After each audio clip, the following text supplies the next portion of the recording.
2 minutes. There's a lot of traveling to New Orleans. Yeah, he's going to Las Vegas. 2 minutes. That should be some job. 2 minutes. Estimated time of departure. I want to go for it. I have my sister and I are planning a trip next. I have a phone here. EDC Thursday morning. Can I call out on this phone? She's 16. She'll show up. So we'll celebrate it. And her daughter's going to turn 21. So a few of us will go. You know, just for like a 3-day thing. Yeah, it's nice. Are you coming back? You look lonely over there, all by yourself. Fine. Really very nice. My younger brother's return. Yeah. He likes it compared to the usual You should. trip. So we had that meeting for the Memorial Park. They were talking about that ash, that dead ash tree in Memorial Park. Apparently, No smoking in public no places. you know. smoking, but you know, it's there still.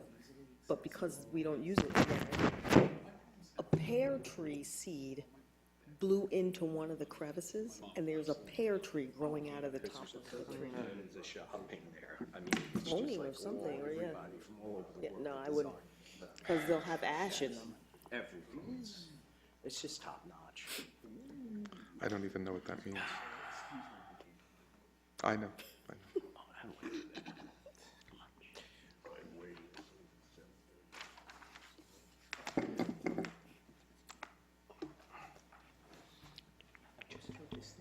Good evening, everyone. Pursuant, let's first stand for the Pledge of Allegiance. Pledge allegiance To the flag of the United States of America and to the republic for which it stands, one nation, under God, indivisible, with liberty and justice for all. Pursuant to Section 5, Chapter 231, Public Laws 1975, this is to state for the record that adequate notice of this meeting has been provided to the public by posting and maintaining the annual notice of regular meetings on the bulletin board of the municipal building, by mailing the annual notice of regular meetings for 2013 to the News Record and Star Ledger in December 2012, and by filing said notice in the office of the Township Clerk. Mr. Brownlee? Here. Mrs. Larrier? Here. Mr. Leventhal? Here. Mr. Ryan? Here. Mayor DeLuca? Here. Whereas Chapter 231, Public Laws 1975, commonly known as the Open Public Meetings Act, requires that all meetings of public bodies be open to the public, and whereas Section 7 provides that the governing body has the discretion to permit, prohibit, or regulate the active participation of the public at any meeting, and whereas desire this governing body to comply with the vision of this act, same time to conduct its business in an orderly and expeditious manner, now therefore be it resolved by the Township Committee, Township of Maplewood, that is hereby prohibit, except as set forth in the formal agenda, active participation in the deliberations of the governing body by the public, and except as otherwise prescribed by law, does limit the public to the observation of the actions and discussions of the governing body at all of its regular and special meetings. So moved. Second. Mr. Brownlee? Yes. Mrs. Larrier? Yes. Ms. Leventhal? Yes. Mr. Ryan? Mayor DeLuca? Yes, thank you very much. Good evening, everyone, and welcome to the July 16th meeting of the Maplewood Township Committee. And we were saying that we're happy to have this building with the air conditioning, because if we were in Town Hall, we get no air conditioning in that meeting room, and we'd be not It would be pleasantly, very sad. pleasantly there. Before I get into the agenda, I just wanted to read a quick statement, and this relates to an internet posting of one of our employees that many of us heard about either last night or this morning.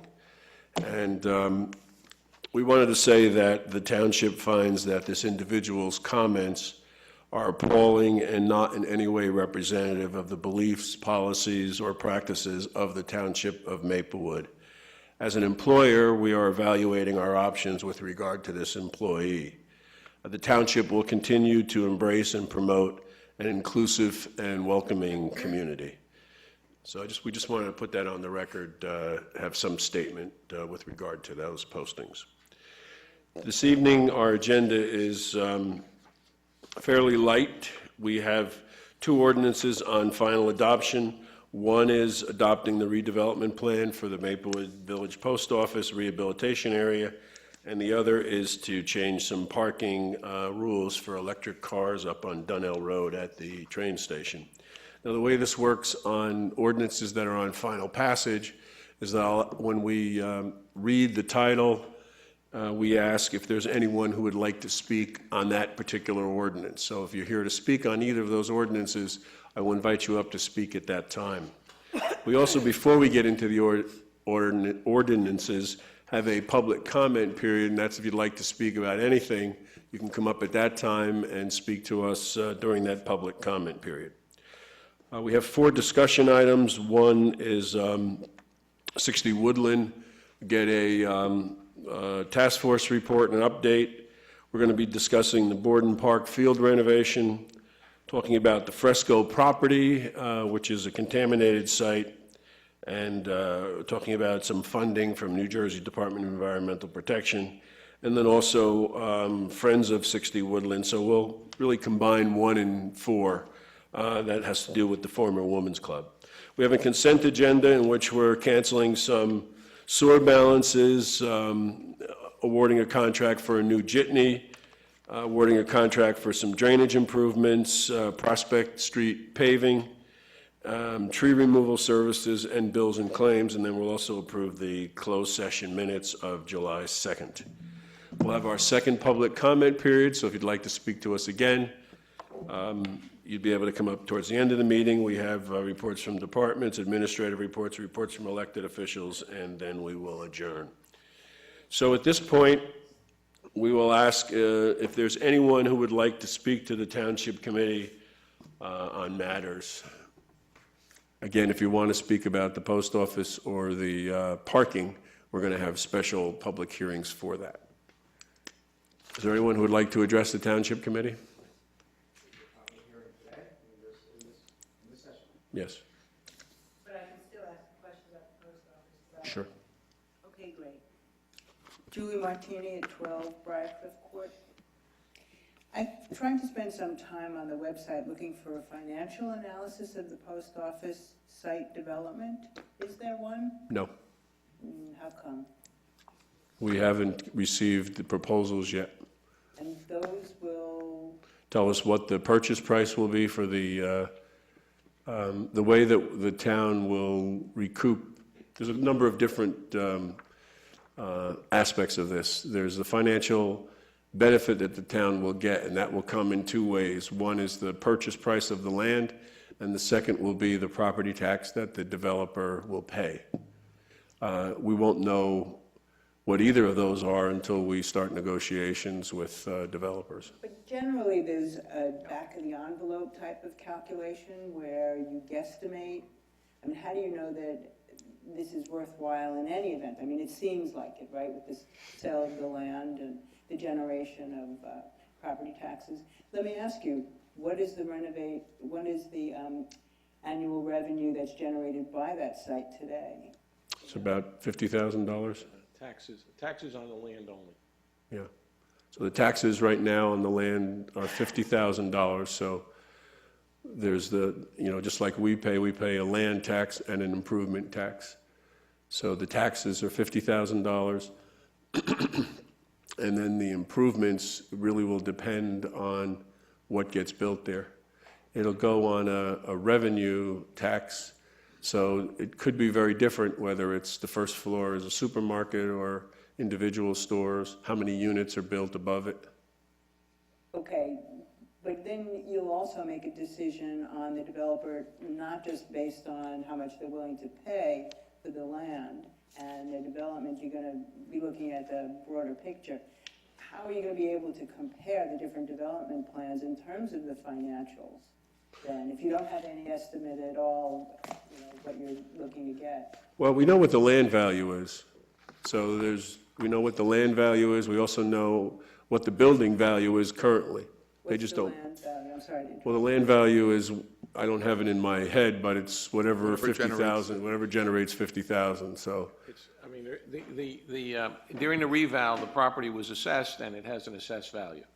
And based on the fact that we just did the reevaluation, it should be, at least from the assessor's standpoint, the experts, what they perceive the fair market value to be. But fair market value runs on the basis of what use is. So it's very difficult to make that determination right now. So the negotiation process will be both what we can get for the purchase of the land, what the developer is proposing to build, the amount of revenue, but I don't think any of us up here are looking at this as strictly a revenue-driven project. So there may be instances where somebody might offer more for the property, but their development package is not what we're looking for. So that gets factored in there. So we will have a bottom line. We'll have an appraisal that we will go with. We'll have a professional come in and tell us that if this scenario was put forth, this is what you would expect on a rateable. If this was put forth, if there was a hotel there, this would be what it is. If there are apartments there, this would be what it is. If there's offices on the second floor, this would be what it is. And we'll get that. And then we'll start to see what the market is. And that's when you start negotiating and see if you can drive up the revenue for the town. I'd like to make a suggestion, both for your request for information and your request for proposals. What's really, really helpful when it comes time to evaluate the different ones that come in is a questionnaire attached to the back where the person who's submitting the request can actually answer in terms of blanks all of the different questions, and then you can put it out on a spreadsheet and see all the differences at a glance. Just a suggestion. Okay, thank you. Thanks a lot. Thank you. Anyone else want to address the Township Committee at this time? Okay, we're going to close the public, excuse me? Yes. You come on up.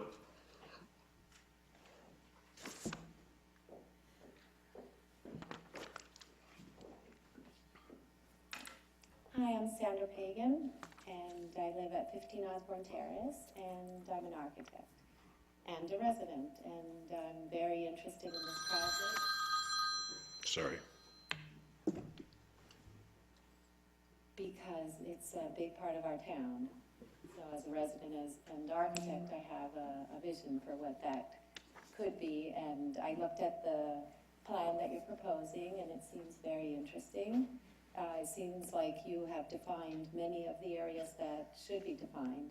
I just saw that there was a little, it was a little vague in just a few points. One was the height of the building wasn't very clearly defined. I'm not sure if it was on purpose to leave it vague and see what results you get. There's a maximum generic of 45 feet from average grade, but there is no maximum from the railroad side. I'm not sure if that was done on purpose, that it could be the maximum height at the rear. That's correct. It was done on purpose. Oh, okay. And so that means that from the rear it could be about 50 feet high. 45 feet average. Right. It still can only be 3 stories. It could only be 3 stories total, even from the back. So 3.5, because that's the allowance you give. Well, you can give a 10% allowance. Oh, okay. So 45, and so yes, it could be 50 feet with a 10% allowance. Okay. Then what I'm not clear about is the design review and the selection of the developers. Is that going to be an also public meeting, the presentation of the different developers? No. And are the developers by invitation, or? We will be posting on the township's website the development plan, which is there already, and also request for qualifications, letters of interest, and statement of, let me get this right, request for qualifications, letters of interest, and design concepts. And that will also be on there, and we will alert through using email blasts and whatever else, developers that we've dealt with in the past. Okay. We'll just alert people, that's where you can get it. We opted to make it a public process as opposed to having to pick it up. In the past, we've had printed copies at Town Hall, and you've come in and paid a nominal fee to get it. But we decided to just put it on the internet and have people respond by, I believe the date we're using right now is September 11th. Oh, so it's open to any developer that Yeah. feels that they can, okay. Right, actually, it's anyone, it doesn't have to be a developer. If there's anyone who feels that they can come and make the case that they would do it. The reason that we're not opening it up is because these conversations, it's competitive. And once we find a developer, we've done the due diligence, and we think that that's the developer that we want to do business with, then that will become public, and there'll be this series of design reviews, and that process begins. But sometimes when you pick the developer, the style of the design is already determined by the style of that developer? That's correct, and that's part of it is to show what they've done in other places, and also in the conversation too, they're going to see what we're putting forth, so they have to tell us that they can meet those requirements, and they have to show us. So either it's the developer has built something, or maybe members of the team that the developer puts together, they have been involved in something that gives us assurance that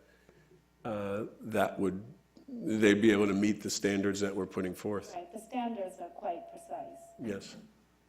And so in those private discussions, it would be the Township Committee, the Planning Board, and the Village Alliance? No, just the Township Committee.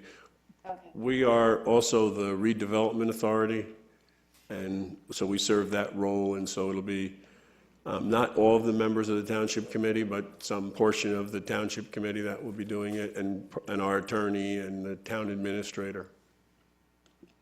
Okay. A separate issue was, I know everybody's been talking about parking, and in the plan, you're saying that there's an allowance for the apartments to have only one parking space per unit, 1 to 1.5, and you brought it down to 1 because they're next to the train. Do you think that's going to be a problem? I don't think it's going to be a problem. I can't remember what the number is at the station house, but it's fairly low, the ratio, which is the old police station. Where they started occupying, you mean? Or- Yeah, yeah. But, we were looking at generally buildings next to train stations are at 1. The issue in New Jersey is that most people, when you're outside the city, you're used to having more than one car. So there may be a developer that comes to us and says that they want to put, more towards the higher end, 1.5. So you could end up with, instead of 25, you're closer to 30 or even more units, more stalls, parking stalls. But that again, will be a market-driven conversation. We do know from our conversations with people that take the jitney that many of them, many families move here, and because of the jitney, they only have to buy one car. So we think that's a pattern that we think will find repeating itself here because of the closeness to the train station. People only have one car. And then linked to that, the public parking, are we trying to get a little relief with this building, maybe considering parking under the building? That would be great. I mean, if the developer, there's underground parking is pretty expensive, as you know. Mm-hmm. So if the developer, pretty expensive. Yeah, okay, it's pretty expensive.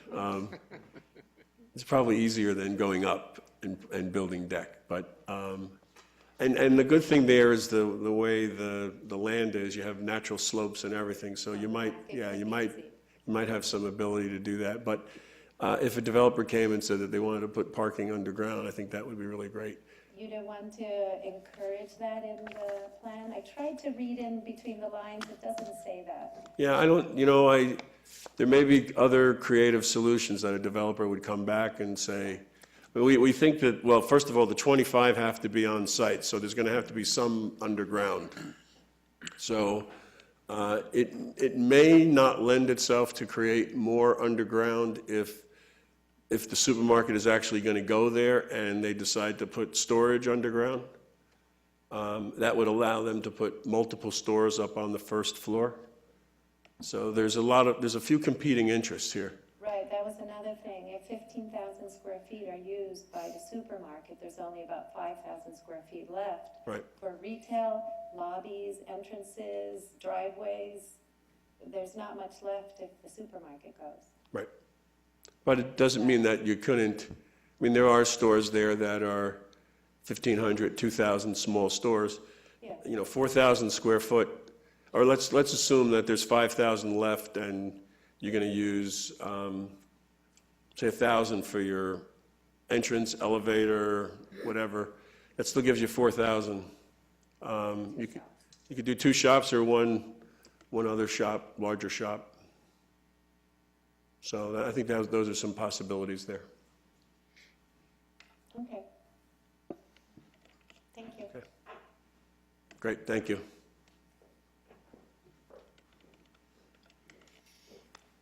Hi, my name is Allison Blank, and I live on Maplewood Avenue.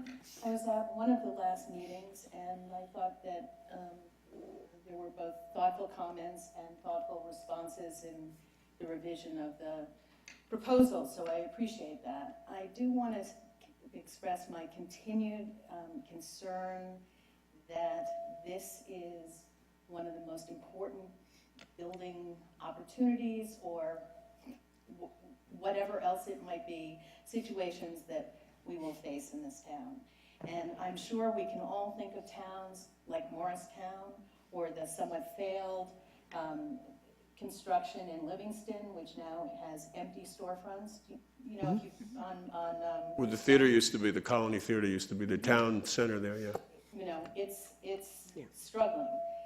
Morristown is only now recuperating from, you know, the wholesale destruction and rebuilding that took place decades ago. And I'm concerned that this is such a large space. It is truly the centerpiece. When you go down the hill, you know, the place where the post office is exactly where the you know, your vision of the Main Street widens because of the extended sidewalk on the bank side and the grass and the trees on the post office side. And, you know, I'm concerned about the aesthetics of it. I'm concerned about the size of it and how it's configured on that lot. I appreciate that there have been real adjustments made, and I think that was important, and thank you. And I'm concerned that there is not, as much as I have great respect for all of you, you are not necessarily the sole eyes, I feel, that should be considering redevelopment. You know, this is about city planning, it's about urban planning, it's about envisioning from a description and some adjustments what, you know, a streetscape will look like. And I'm concerned that there isn't the expertise here that's needed to make those assessments and to make those tweaks, because once it's done, it's done. And I don't see, if it's a mistake, I don't see the town easily recouping from it. So I am not clear whether there is a way. I'm assuming there could be a way to bring that expertise in. Certainly it exists in the community, and people are eager to be supportive and helpful. And I really urge you to take advantage of it. Thank you. Thank you. Anyone else want to address the Township Committee? We are going to have this is going to come up as the first item of business, but if you want to come up and speak now, you can feel free. You got to come up.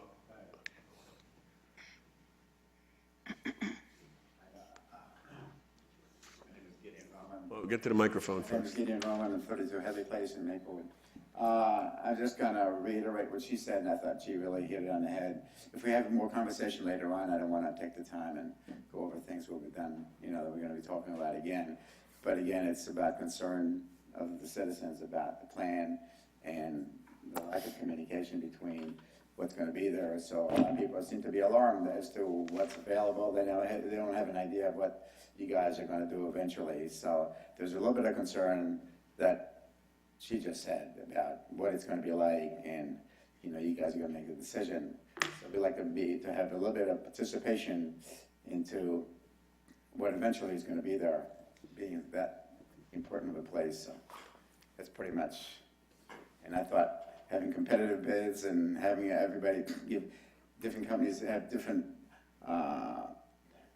plans, we'll give a choice of plans and how we want to do it. So if we have competitive plans as to what the place is going to look like eventually with rendering and everything else, it might be great, and maybe you could share it with the rest of the people in town. So that would be good. Okay, thank you. Just on that, and also Ms. Blank, the Township Committee is going to do the negotiation and select a preferred developer. That preferred developer then has to meet with the design committee of the Maplewood Village Alliance, which consists of a couple of architects. They also, I've been in conversation with them at the direction of the Township Committee to expand that design committee for this particular project. So they're going to bring on some other people, some additional skills. And then after that, then there's a site plan that has to go to the planning board. And the planning board has different sets of skills on the board with the individuals there. So there's at least two other bodies that are going to be engaged in reviewing this and in the give and take around the design of this piece of property. And that, actually, the step with the Village Alliance, with the improvement district there, and we're going to do it here up on Springfield Avenue, is the first time that we've actually changed the process so that they can become more involved. So they will be more involved in the design review. So there will be other pairs of eyes looking at this and making some judgments about this. And you should point out that those are public, some of those are public Yeah. meetings as well. Some of those are public and some of them may not be. Anyone else want to address the Township Committee? Okay, we're going to close the hearing and close the public comment. And we have an ordinance on final passage. Mr. Mayor, item number 6, ordinance on final passage, ordinance number 2725-13, an ordinance adopting a redevelopment plan for the Maplewood Village Post Office Rehabilitation Area. This ordinance will adopt a redevelopment plan for the township property known as the post office site. This ordinance has been published, copies posted on the bulletin board in the municipal building, and copies made available to the general public in accordance with the law. Is there anyone who would like to speak specifically on this ordinance? Mayor, if I may? Sure. Mayor, I had, pursuant to the introduction of this ordinance, I had forwarded same to the planning board for its review. I received a memo back from the secretary of the planning board dated July 10, which reported at their meeting of July 9, 2013, the planning board unanimously passed the following resolution. The planning board finds the redevelopment plan for the Maplewood Village Post Office as referred to the planning board by the Township Committee on June 19, 2013, is consistent with the master plan, and further finds the redevelopment plan incorporates all prior recommendations made by the planning board. And as I said, that was unanimous. Okay. Is there anyone who would like to speak on this particular ordinance?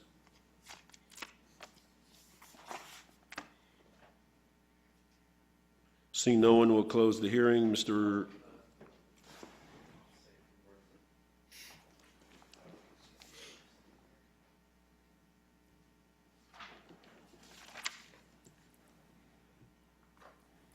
It's Dave Homekamp at 571 Prospect. Well, this is working well tonight. This past Tuesday, I presented, I submitted a contribution at the planning board meeting about page, I believe it is 19 in particular in the document, talks about elevations. And we did not review that publicly at the meeting, and I haven't heard word as to how that submission was handled. But I have it here again, and I want to put it on the record at this meeting as well.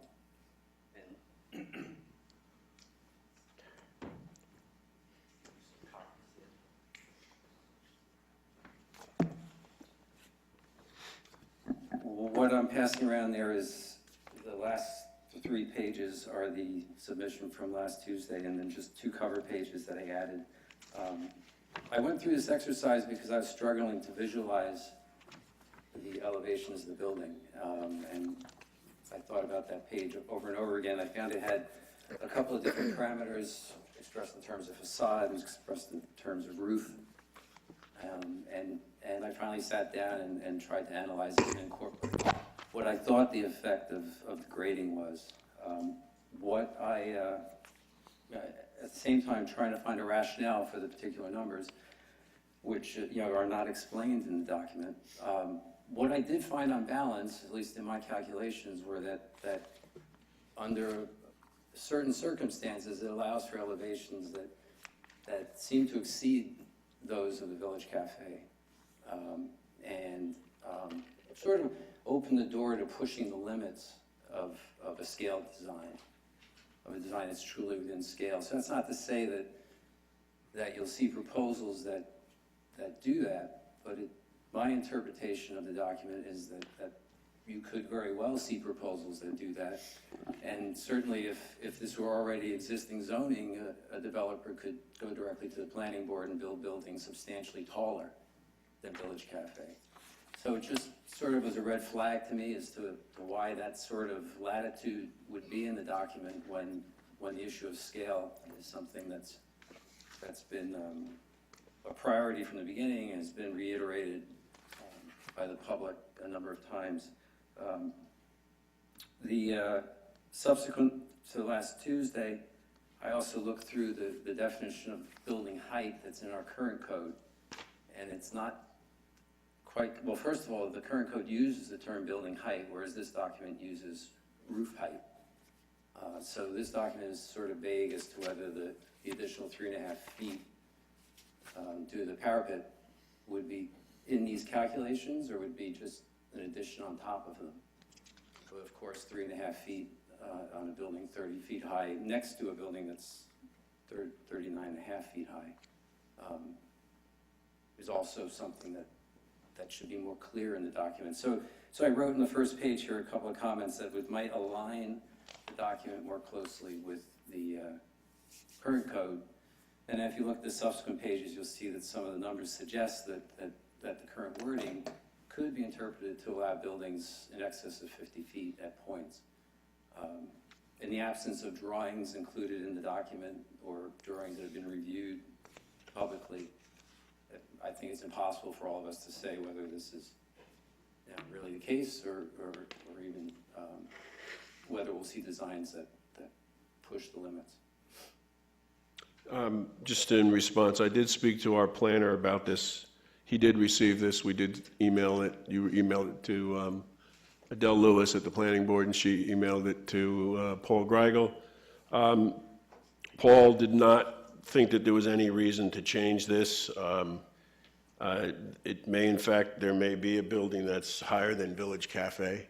I think the other thing that I just want to clarify is your statement about the developer, this is existing zoning and the developer has a right to do this. Well, really doesn't. We're going to be negotiating, and we can put limitations on it. And also, this is a dynamic document. If we see things coming back that lead us to believe that there's some uncertainty on the part of the submitters of proposals, we can go back and change this plan to make it clearer, and that's all part of the negotiation process with. So I think we kind of did have a problem because of the slope. It's a huge slope, as you point out. It's almost 10 feet, and it's difficult to figure out that south side, how to make it work, because you can actually add a basement set of stores there, which could work with creating a plaza there with the entrance to the train station, the train tracks, and Donnell Road. So we thought we would leave it like this. I spoke to Paul about it, and if we see issues coming in that are problematic, we can go back and tighten up the language based on what we're seeing from the marketplace. My intention was to say if it were zoning today, not. Right, not okay. But I just want to make sure, because I think people may be a little confused. I mean, this only goes if the township committee lets it go. I mean, we have to negotiate with somebody, and that's a two-way negotiation. On the other hand, most developers will take this and say, well, they want something this large, and certainly that'll raise ratables and raise the overall market potential of the property, so I'll just propose large things. It might be wiser to zone it smaller and then listen to appeals to increase it.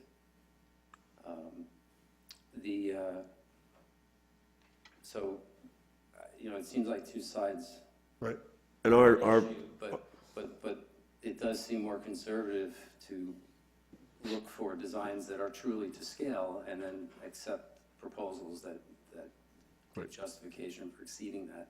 well, you don't know if this does. I mean, you said it's potential of pushing the boundaries and the limits, right? But I would know if the document included drawings to scale. Okay. Thank you. Is there anyone else who wants to address the township committee?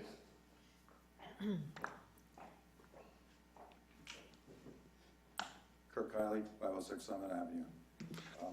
Sorry, Mr. Kiley, could you just get a little closer to the microphone? I'm sorry. Thanks.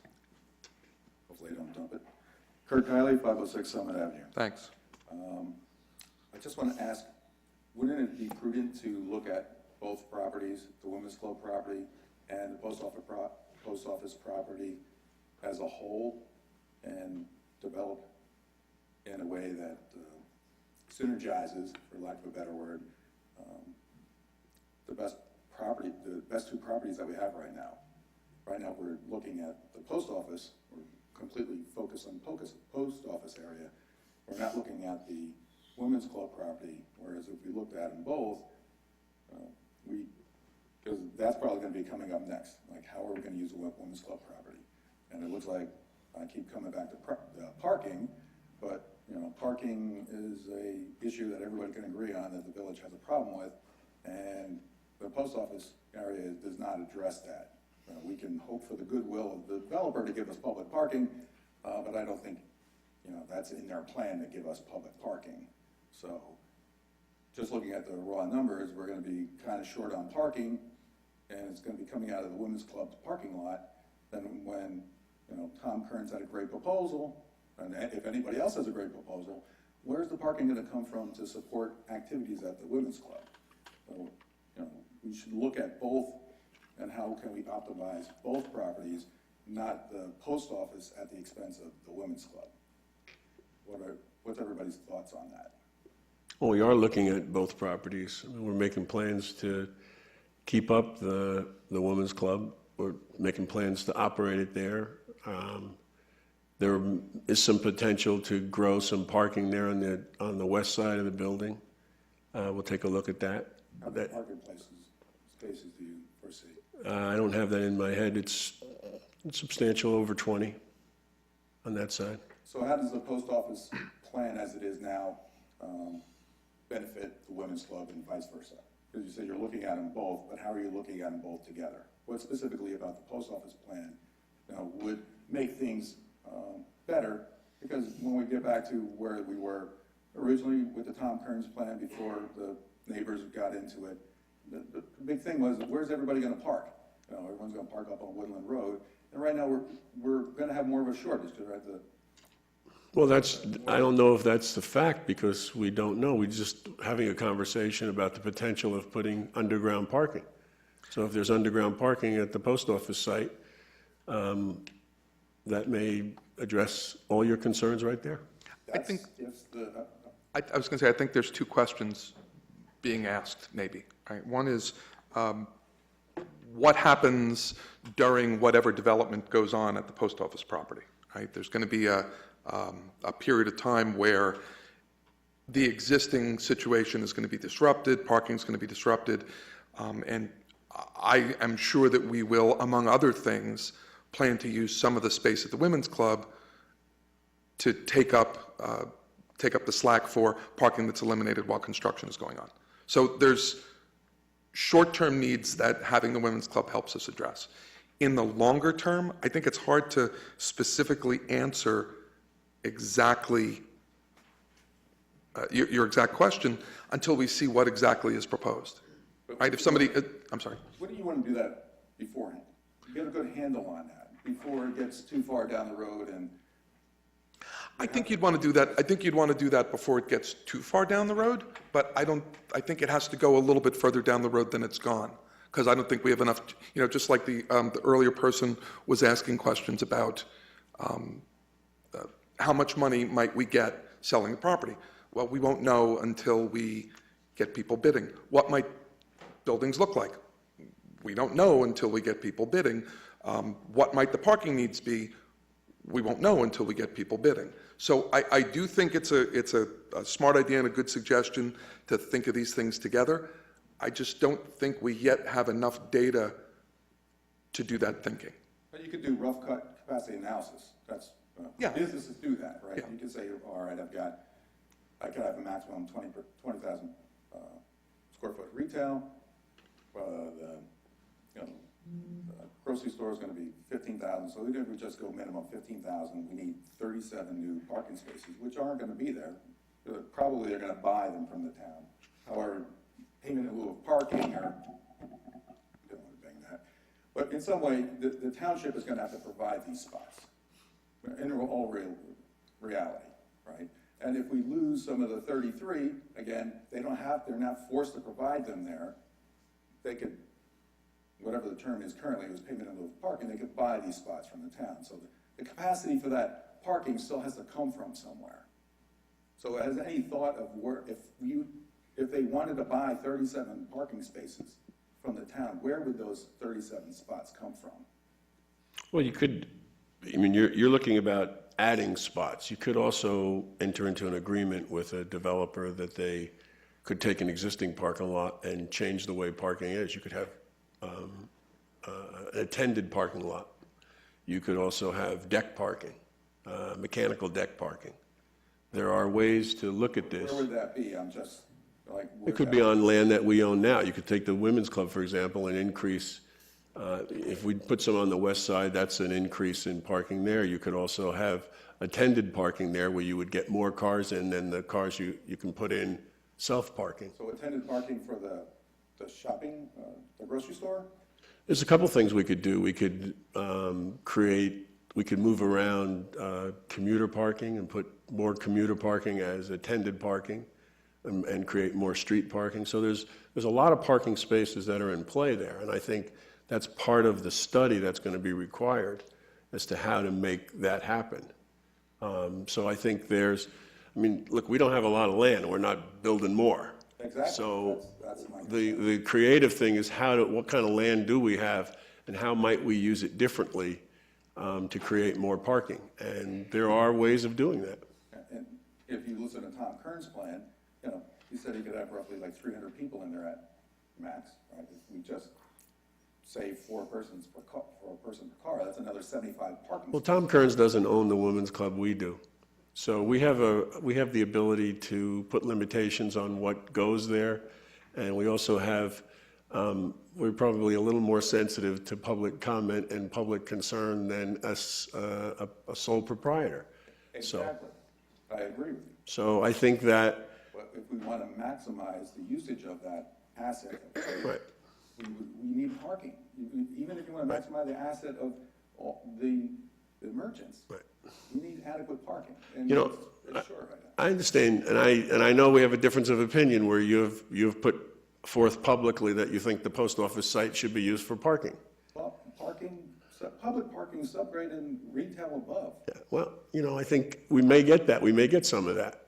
And, the same limitations that you recognize, a developer is going to recognize, and they have the same they have an obligation to produce parking with this plan. So a developer, the people we're going to deal with, I think, are going to be smart enough to figure out, in order to make this work, they're going to have to provide some parking on site over and above the 25 units for the 25 stalls for the housing units. But developers are looking to maximize their investment. The township committee should be looking at maximizing our investment, I think. I think we're doing that. Okay, thank you. Thank you. Let's let everybody speak once first, and then if you want to come up. John Harvey, 8 Inwood Place in Maplewood, Engage Maplewood. At the planning board meeting last week, Jim Nathanson, in making his vote, his affirmation of the vote, went through the goals, or what's stated as the local goals and objectives of your master plan, if you remember. And he based his vote on that. Being an optimist, I still expect that there's going to be a 5-zip vote moving this development plan into ordinance. Okay.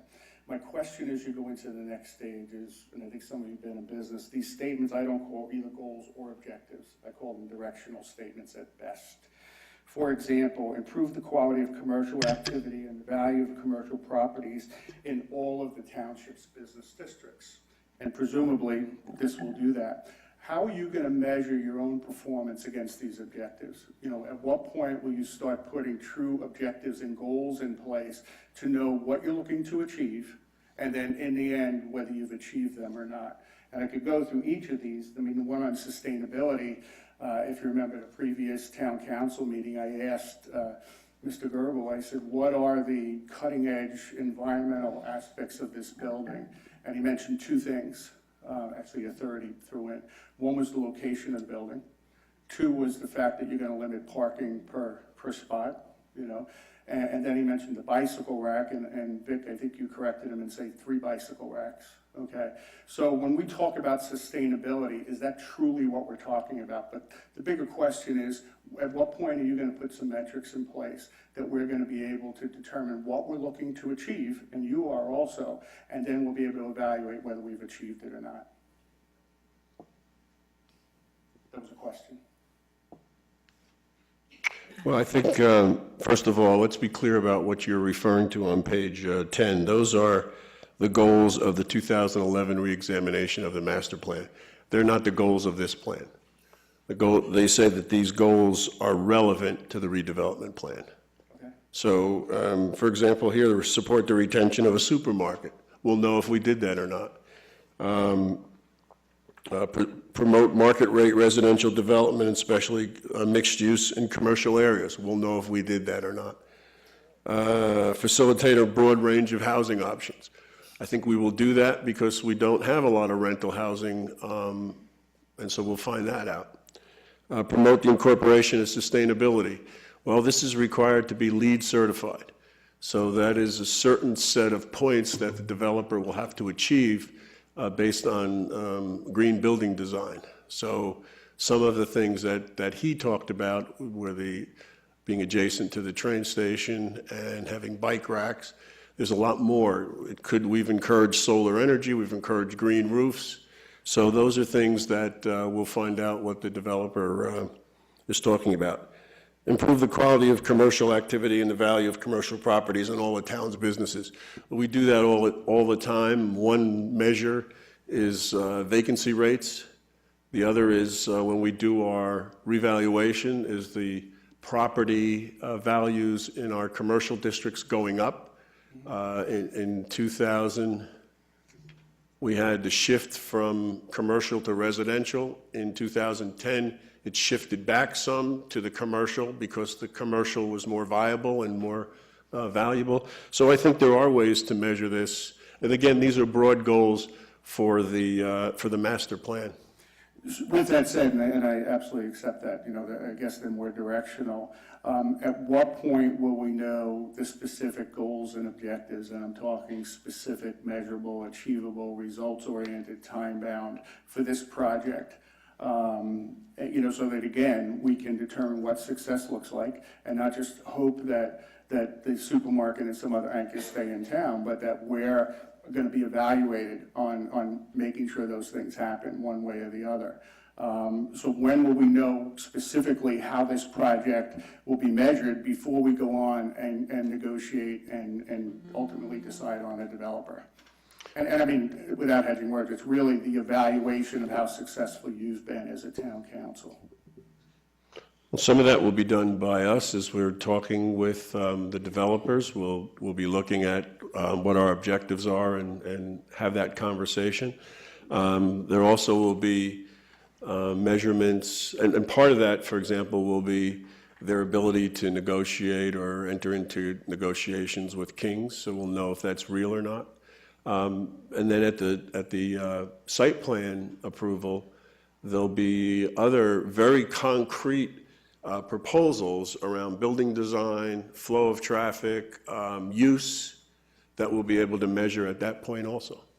Great, thank you. Anyone else want to address the Township Committee? Oh, I'm sorry, Sandra, you want to come back up?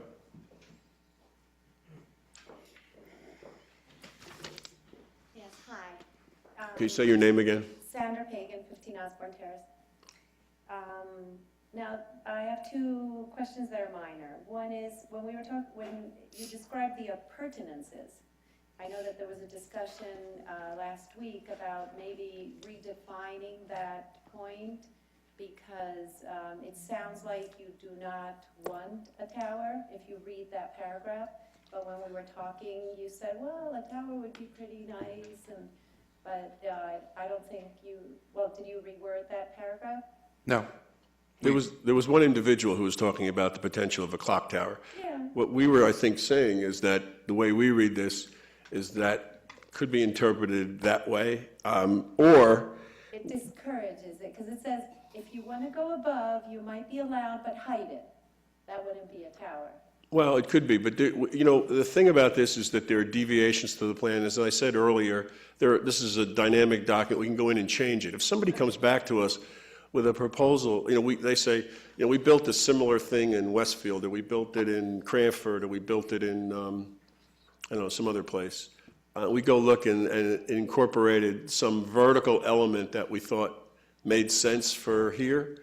We might come back and say, hey, you built that there. Do you think you might want to do that here? And if it says, well, look, we read your plan, it doesn't seem like it fits, and we also don't want to go through a planning board process where you have to make the benefits and all that, and we can begin to have that conversation about amending the plan.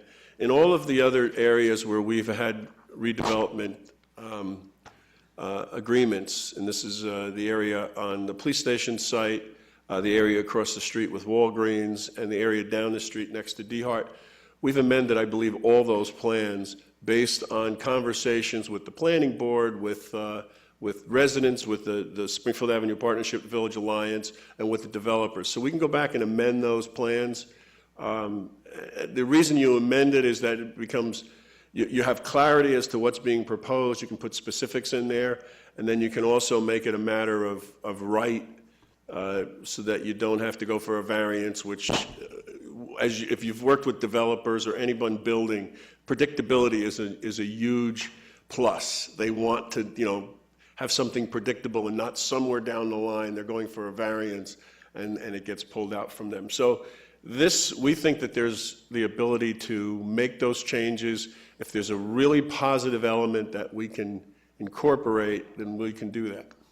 Okay, could have been easier to do before, but it's similar. Yeah, I also think you might open the door to people focused on building towers, yeah. Well, and also, and I pushing think, it. If you remember that discussion at the planning board, one member of the planning board saying, I really think a clock tower would be nice, and so, but I wouldn't, and, actually, he might be right? A clock tower might be nice, but would I then redo the plan to say, I want a clock tower? I would not. And in fact, that's why, in our discussion, we said, the way it's written right now would allow somebody to put something that was a little bit higher, that was interesting. They would be allowed to make a case for that. Let's let somebody who has an interesting idea make a case for that. Or let's let somebody who applies to be considered as a developer and lets us know what their portfolio is, show us interesting things that they've done that none of us have maybe thought of before.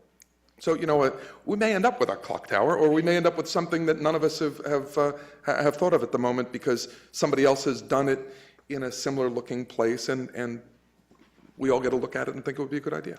And my second is very minor. Are there thoughts to where the post office customer service office will end up? Will it stay in the village? We are working with the hardest branch of government, or they're pathetic. The left hand explicitly is not allowed to know what the right hand is. We have letters going back to 1997 with the post office, and when we sit there, we ask if the names on these letters are still working for the post office, and they're all gone. Every year we deal with someone new.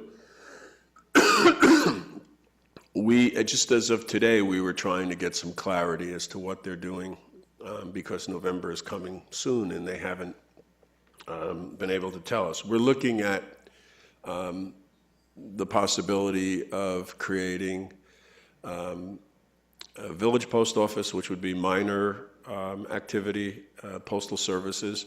There's some models around the country where libraries become a village post office, and I'm on the board of the library. We're going to be talking about it tomorrow night. We've also met with some private postal people like FedEx and UPS. That doesn't look like it's promising. There's just not enough business in the village. And lastly, I've had conversations with the new person at the train station who's very interested in getting an automated machine there. His hours are expanding, and it might be, I think that's the only thing we have to be careful of there. But dealing with the post office has been just horrific. We deal with the real estate people, and then we get an agreement, and then the operations people come and say, no, we're not going to do that.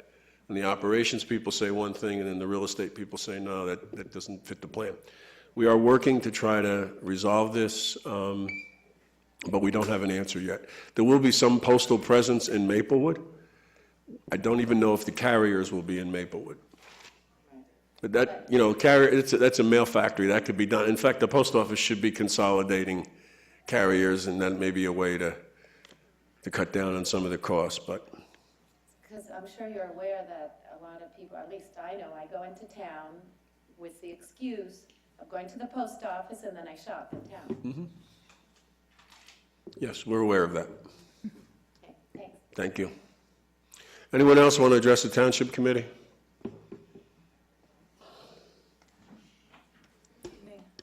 Inda Sexer, Euclid Avenue. Couple questions actually came here to discuss one thing, but a couple of questions have arisen while I've listened to this discussion. Did you all just a couple minutes ago say you don't know what the value of the property is? And in this day and age, why wouldn't you know what the value of the property is? And if you don't know what the value of the property is, how can you even be considering selling it if you don't even know if it's worth selling? We do have a value of the property. It is what the assessment was done in 2010. I just don't happen to know it in my head, but we have it on the books at Town Hall, so we know what the land value is. And that's an assessed value. We will engage a professional appraiser to go in and look at it and look at more current sales. So that will take place prior to our discussions with developers. Good, okay. Have you made any changes to the plan you're voting on tonight related to discussion, I don't know if I could legitimately say, advice given to you by the planning board regarding control over who the architect for the new building is? Have you written anything? It's not in the plan, it's in the letter. You were not here earlier, but I did mention, I referred to a request for qualifications, letters of interest, and design concepts in there. Anyone who responds, and an architect could respond to this too, as long as anyone could respond as long as they have the capacity. In there's a request to identify who the team is, including engineers, architects, planners, interior designers, anyone they're going to use for this, to give us what projects they've worked on. And then there's also a requirement that if that team changes at any time during our negotiations, they'd have to update us. And what we want to be able to do is to go to places where this team has worked and look at their projects. Well, that's a typical list of something you would expect from an RFQ or an RFI. My question last week at the planning board was, will this township committee have the ability to reject a member of the team of the group you've selected? We have the ability to reject anybody for any reason. Okay. Next question is, in your document, you specifically require the building to be LEED certified. You know, lead is kind of like being used these days, like the word Kleenex, though it's not really a generic. There are probably about at least a dozen rating systems out there for green buildings. LEED happens to be the most expensive one, and not necessarily the best one. I'm a LEED certified professional. I'm very well versed with it, but I have issues with LEED both politically and professionally and financially. I wonder why you only have spoken about LEED rather than some of the other systems. Some contractors and developers will be scared off by your pushing them to work on LEED because it is a hugely expensive piece of a project. And I don't know if I've mentioned it when I've stood here before, but you might want to look into the difference between the New York Times building and the Bank of America building. One is LEED certified and one isn't, but in fact they were built in exactly the same way. So if you maintain control of a project, it can be done without the expense, and the money can be put into the building instead of being given to an organization. You might want to consider that as part of what you're voting on tonight. Just in response to that, this issue has come up with some other things, and we know the monopoly, you know, there was a monopoly before with LEED. I mean, that was the first one, and then, quite honestly, then the builders themselves were trying to pass off something, and that didn't work. And It's part of greenwash. yeah, so we looked at that, and that really wasn't an option for us. I think this is such an attractive piece of property that if someone was using another certification process, and they would come to us and say, look, we don't use LEED, we use this. And if we feel that it's equivalent, I don't see any reason why we couldn't change this to put that certification in. Does the document allow you to do that? Or Yes. does the document allow you to not have it be LEED certified if a developer came to you and said, we're going to put the money into more solid materials in the building but follow the principles of LEED? It allows us to make, we have the ability to change the document, yes. Okay. I really came here tonight to discuss with you guys is what I've discussed with you guys for the past couple of months, if not the past really long time. The building that you're planning may be terrific, it may be fine, or it may not. But the question that a lot of us have, especially subsequent to Station House, is again, and this was discussed at the planning board meeting last week, why you have still refused to engage and communicate properly with the community. Again, the only way that these meetings and news about what's going on with this project have been announced are through patch and email and news record. Like at the planning board meeting last week when I asked why mail is not being sent to every household and every merchant and every entity in this town to ask their opinion on it, I was actually given quite an outrageous answer, if you recall. Two of you were there. We were told, number one, it's too expensive. Well, you're planning what, a $15 million building at least? $20 million building? How could it be too expensive to notify the town? You send out letters when you want to raise our taxes, when you have to raise our taxes. I'm not blaming anybody for that. And we were told it was too expensive, and then when pushed again, a member of the planning board, and I'm not quoting, I'm sure I'm paraphrasing, basically said that it's not worth doing because the people in town don't really care. And I felt that that was an incredibly irresponsible answer. I felt it smacked of paternalism. And I really feel that as the town council, you cannot vote on this thing without talking to the people in this town. And the way to reach everyone is for them to get mail at their house or at their business, notifying them that this is happening. You're our government, but government is not an entity in and of itself. Government is us, and it's our property, and you need to communicate with your constituents and not assume that you were elected just to make decisions without communicating with them. I'll give you an example. Some time ago, the City of London, England, had a proposal for redevelopment of a large amount of property in Piccadilly Square. The plan had been drawn up, wasn't even on the boards anymore. It was ready to go. There were people ready to go. The City of London held a referendum.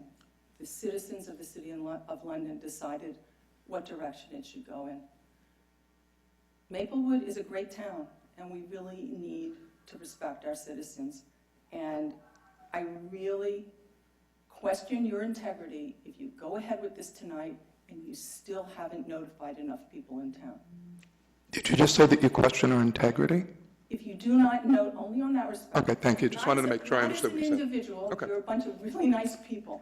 Question what you are doing if you still refuse to notify all the citizens of this town. You send out letters when you want to do some capital improvement on the sewer bill.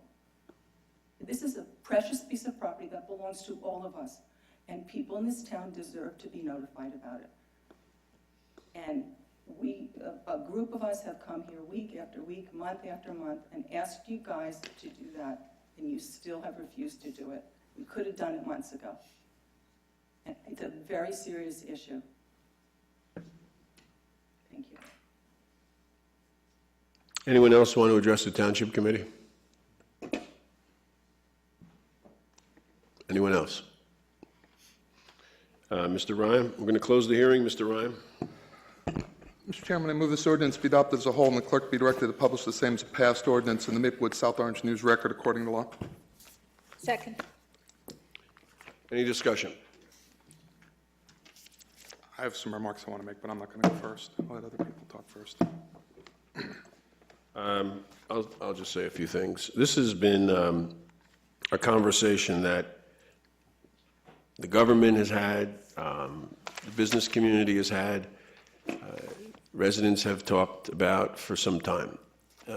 Over the 18-month period, going back to beginning January of 2012, we've held 3 workshops, informal workshops, where people were able to interact with our planner and with elected officials. Pulled out close to 100 people at 2 of them, maybe 60 people at the last one. 2 of them were held at the Bergdorf Center, 1 was held at Town Hall. We also televised the one at Town Hall. All of our meetings of the Township Committee have been televised. The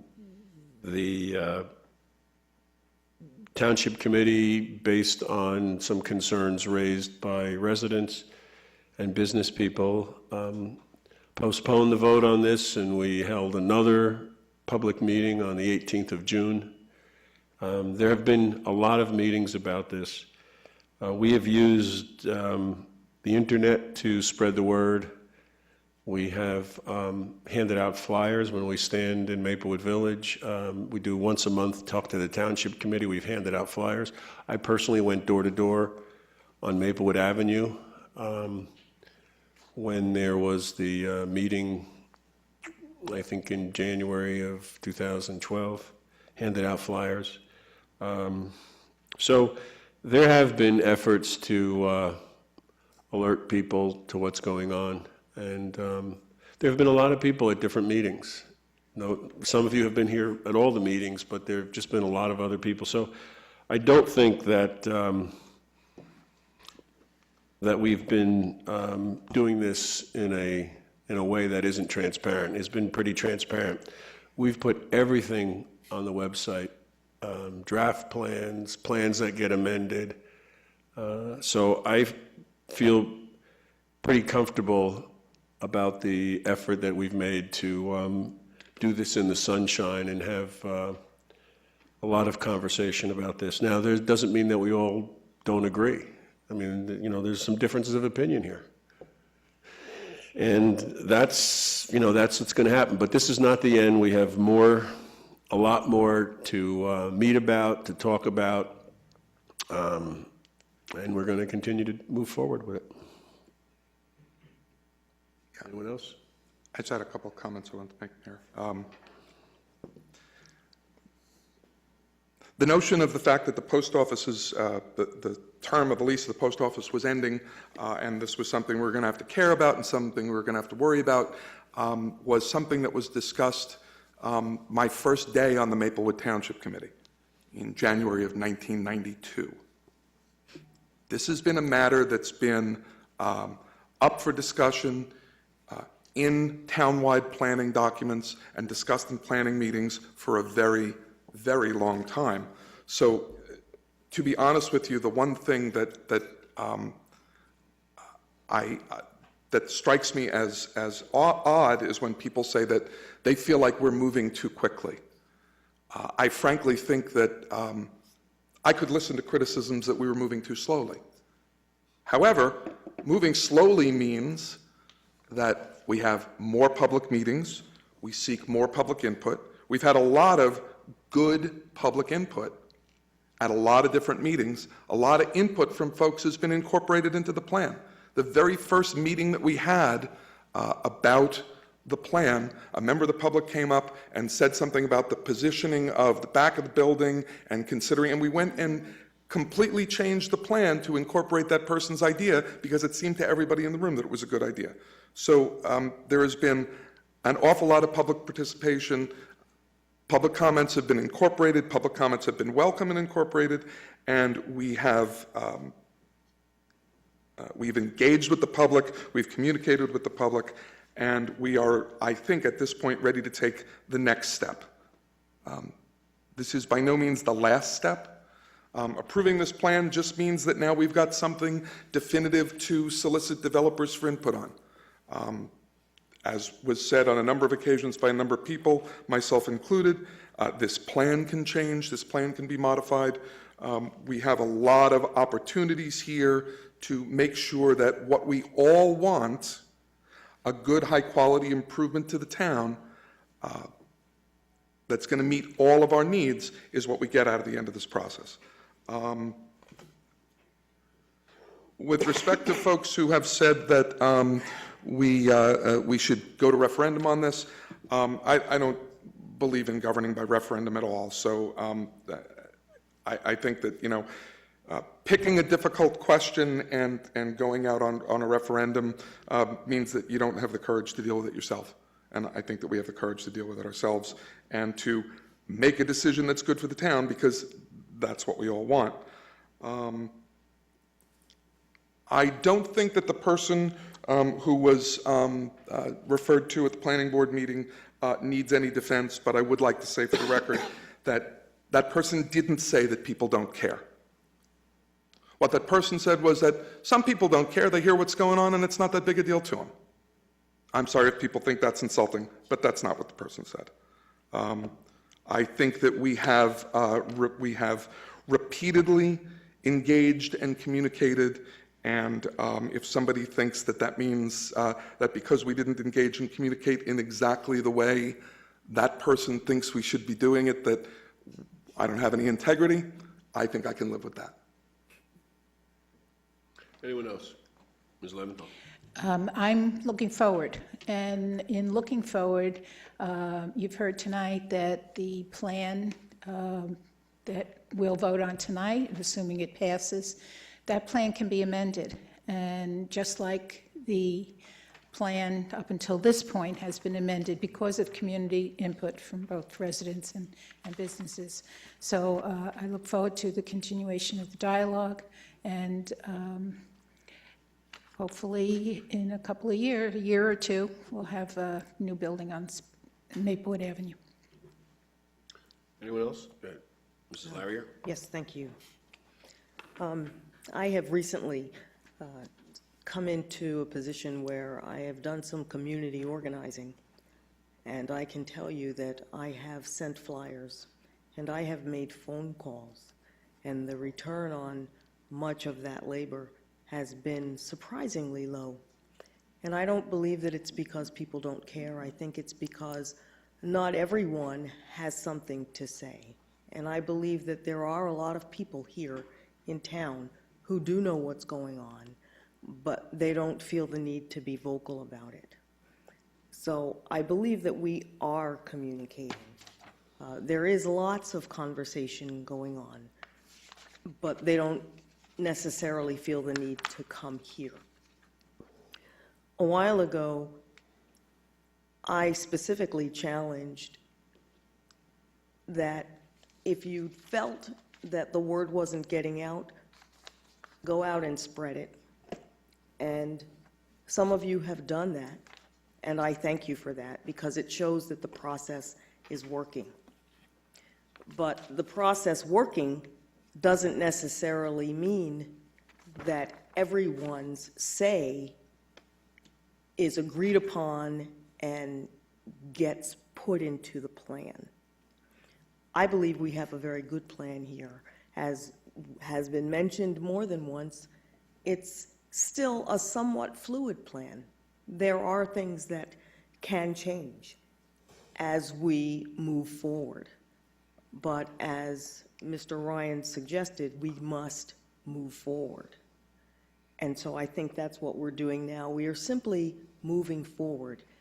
I don't believe that with this vote, we will no longer see your faces.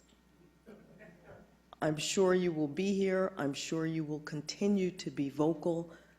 And I thank you for that. Sometimes, not as much as others, but I do thank you for that, because it shows that you do care, and it shows that in Maplewood, we are all part of the process. So thank you. I look forward to seeing what we wind up with there on that site. I believe, honestly, that it will be good, and that even many of you will be very pleased with it once it's done. Thank you. Just want to say one other thing. We agree that this is the most important piece of property in Maplewood to develop. There's no question about it. This is, this is a gem. This is our village. So we enter into that process feeling the same as many of you who have said that. And so, I mean, we're not in bed with developers. We got nobody in the back pocket that we're going to pull out. We're going to see. We're going to see, and we're going to hold everybody who comes before us to a very high standard, because that's what it's about. I spent the last couple of days in thinking about this vote, taking a look at some of the buildings in the village, and I was struck by the village on the corner of, the building on the corner of Baker and Maplewood, the Wells Fargo building. It's called the Roosevelt Building. If you look at that building, it's this two-story building, which is what we're talking about as far as the facade of this building. It cannot be more than 2 stories without a setback. So if you were to walk along this building, it'd be 2 stories, similar to that Roosevelt building. That Roosevelt building is about 13,400 square feet. It's pretty large. It's one of the largest parcels that we have in the village. It has 4 shops on Baker Street, and then the bank has that corner, and then it has, I think, 3 shops on Maplewood Avenue. And it's an interesting building to look at, because this is kind of what we were talking about with the breaks, that it's not going to be a monolithic wall. It's going to be broken up to look and to feel like the businesses and the buildings that are in Maplewood Village. So, this is a zoning document. We take this and now we go to the next stage, and that's sitting down across the table from somebody and saying, can you build it the way we want you to build it? And if you say you can, prove to us that you've done it. And so that's where we are right now. We're far from anybody bringing a bulldozer up there or putting a hammer into some wood, a hammer and nail into some wood. So we got a while to go there. Right now, we have a zoning document which allows us to go to the next stage, and that's what we're going to do. I think this, for a lot of input, from the input from our very first meetings through even tonight, this plan has gotten better. It was changed. It has been changed. Our sensibilities are heightened because we understand how important this is, and that's where we're going to go from here. So that's it. Let's call the roll. Yeah. Mr. Brownlee? Yes. Mrs. Larrier? Yes. Ms. Leventhal? Yes. Mr. Ryan? Yes. Mayor DeLuca? Yes. Okay, we have another ordinance on final passage. Item number 7, Mayor, it's ordinance number 2726-13. It's an ordinance to amend Chapter 257 of the Code of the Township of Maplewood entitled Vehicles and Traffic. This ordinance will expand the type of vehicles permitted to park on Donnell Road in an area previously designated for electric cars only.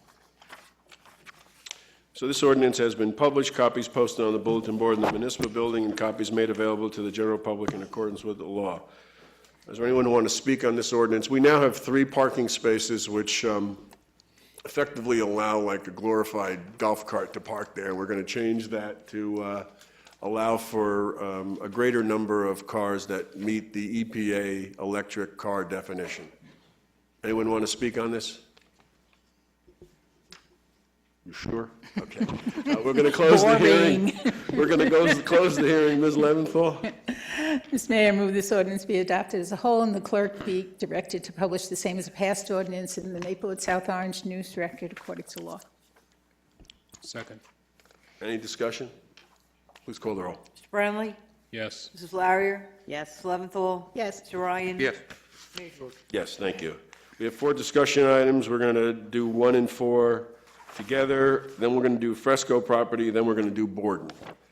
60 Woodland Road, we have a task force update, and then also, Mr. Manning, you want to bring up Friends of 60 Woodland Road.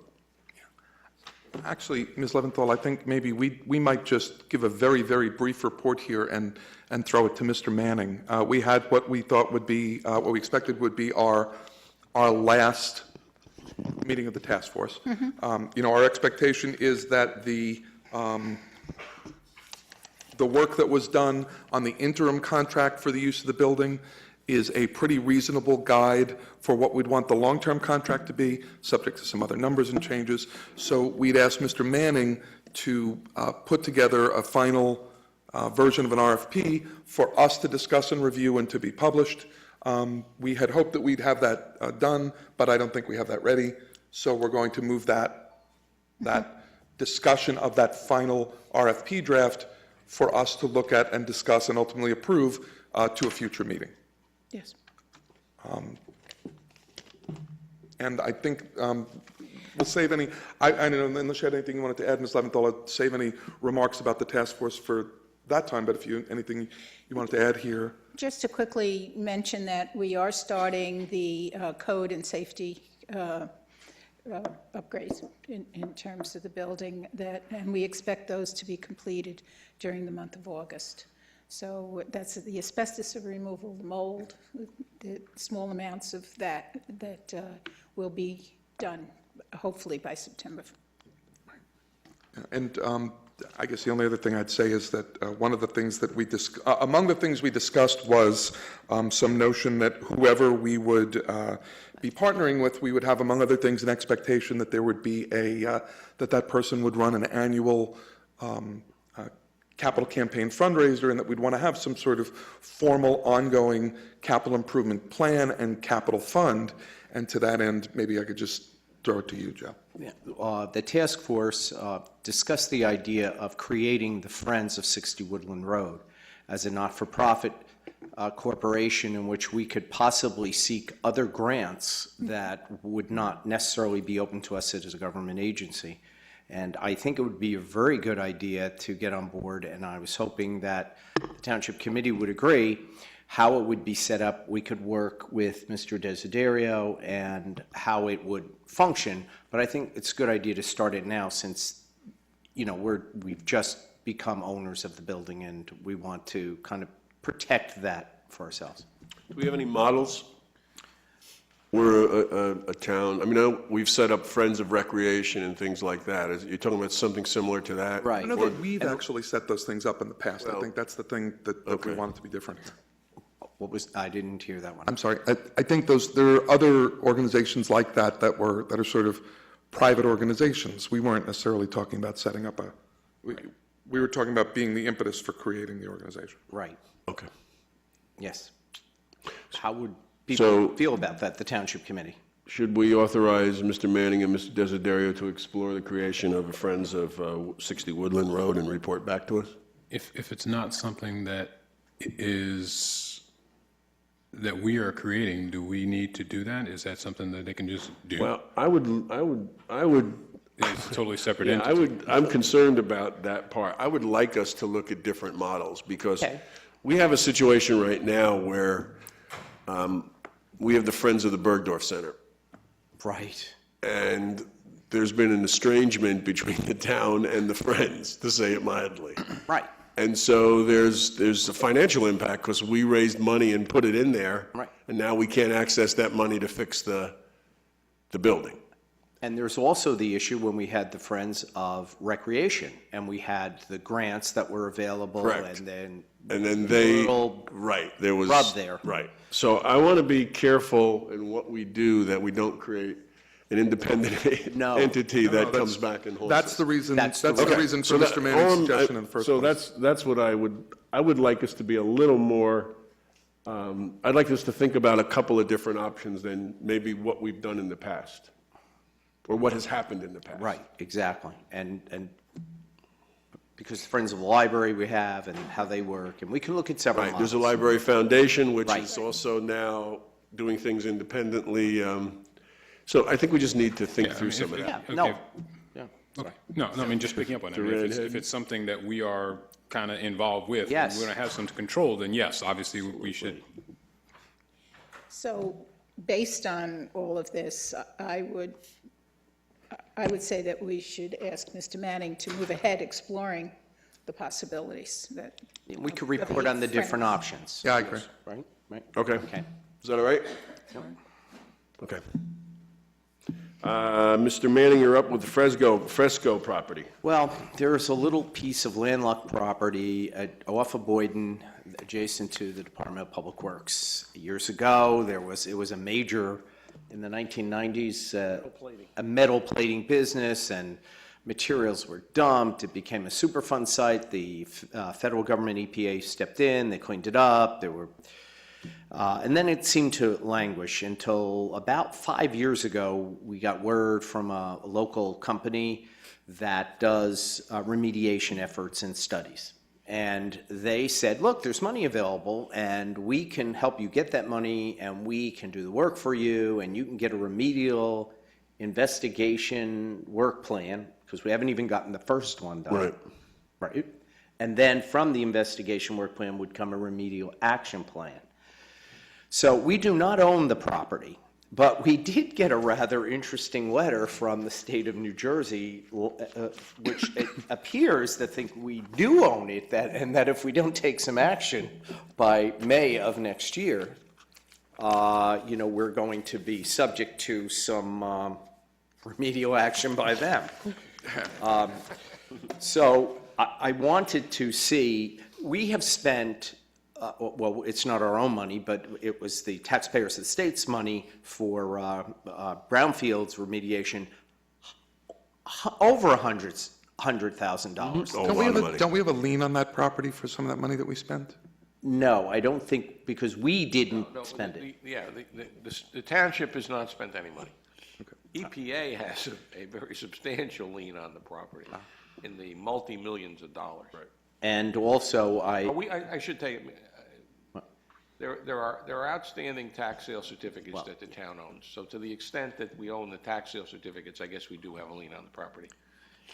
So the issue is, we want to make the state aware that, number one, we don't own that property, and that we went to try to do it in an effort to try to clean up the environment using state funds. Now that the state funds have dried up, we do not have our own funds to throw at this project, which could be hundreds, more thousands of dollars.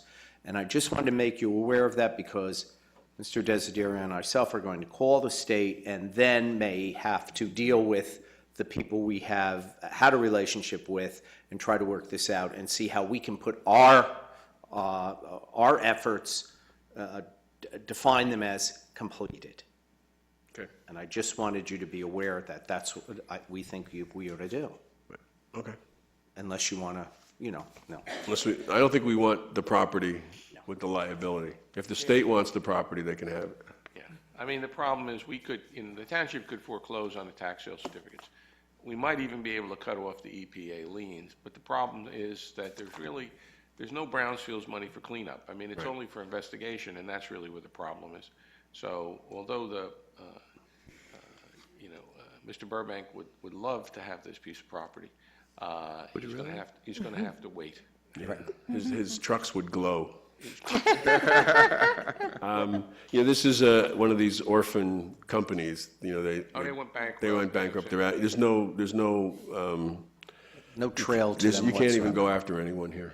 Okay. But the important part of all that, just as the last comment, is they change the rules and regulations and what you have to do periodically. So if we were to be on hold now, and we get 3 years from now, go back and try to finish that, there might be a whole new set of regulations that we have to start all over from scratch. Okay.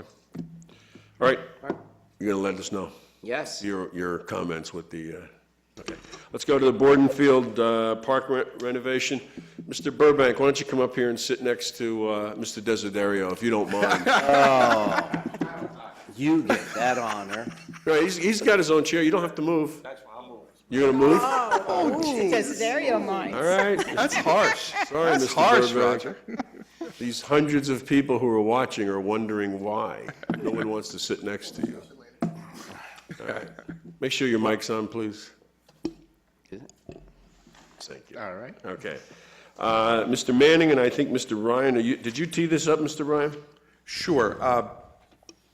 We had, as part of just the Recreation Advisory Committee has had some discussions about, our plans to do field maintenance. And Borden Park has been a park that's been in need of some work. No real disputing that. We didn't close it when we otherwise would have liked to have closed it because we were busy making sure that DeHart was done and up and running. So Mr. Burbank had made a proposal, and I'm sorry, I don't remember exactly to whom, but there was a suggestion made that there'd be some work done on an expedited basis this fall, close it down for a little while, take care of some stuff that really needed to be done, and then in another year, close it down again and do sort of more extensive work, all of which needed to be done. We had gone for a grant to get some money to do this, and I think we were unsuccessful. So we were sort of faced with the possibility of closing this field twice in 2 years. We had a discussion about it with the Recreation Advisory Committee, and we basically said to Mr. Burbank and to Mr. Manning, if there's a way that you could do it all in one shot and figure out a way to only close the field once. Everybody understands it's got to be closed while the work gets done, but let's close it once and get it done and not be any more inconvenienced than we already are. That brings us right up to date, and Mr. Burbank developed a plan, which I provided you all a copy, and also to Mr. Brian Callahan, the head of the Open Space Trust Fund Advisory Committee, to look at and he'll lay the plan out for you and what the costs are. The reason that we sent it to you and the Open Space Trust Fund people is so we're looking to get the funding for this from the Open Space Trust Fund out of cycle. Can I displace you, Mr. Desiderio, and have Mr. Callahan come on up? Come on. I think it's only right. Yeah. After what you did to Mr. Burbank, Absolutely. I know you were dressed to go on TV, so this is your chance. This way, if we have questions, you can sit here and elbow Mr. Burbank. Not a problem. Thank you. Okay, so Mr. Burbank, what is the plan? Okay, as Mr. Ryan and Mr. Manning had said, we did apply for Open Space Trust Fund. Back a little bit. We discussed this at the Open Space Trust Fund last year in budget season, and we were anticipating grant money from Green Acres. That, as indicated, has been denied. And knowing that the field did need some immediate work, that's where the two-part plan came in, because the money was not there to do what needed to be done all in one shot. However, we felt it did need some work done this fall because it was not really playable. In developing a plan and meeting with the Recreation Advisory Committee, Mr. Ryan, they asked for me to come up with a plan that we can get it closed for one season as opposed to closing it down again for a second season next year. So the plan that I had laid out in the report to you guys would basically We would come in, starting if it's approved, we would come in and resurface the field. We would add approximately 350 cubic yards of soil with organic material in it to help bring the soil to the grade that we want. There is a baseball field that was previously there many years ago, and it was just filled with a couple of inches of a poor grade compost, which obviously is not what we needed to grow grass properly. So the plan would be that we would take some of that material. We have some very low-lying areas, so instead of having to have the expense of disposing of that material, we will spread that out in the low-lying areas where it will not affect any of the drainage or the leveling. We will have at least 4 inches of topsoil on top of that area there. We would then grade it, seed it, lime it, fertilize it. We would put a temporary curbing around the upper part of the field to help prevent runoff, which is causing a lot of the erosion over there. At that point, and that would be done through the month of August. September it should be done, weather permitting, with the work schedule, and we would keep it closed until April 1st of 2014, weather permitting again. That would give us a nice field, nicely seeded field. It would also be aerated and seeded again in the spring, which would be still allow them to play in the spring. The second part of the phase would be something that we would meet with the Recreation Advisory Committee, the Township, the Public Works Subcommittee, and decide if we wanted to add irrigation and a permanent curbing and pathing around the park as the second phase of it.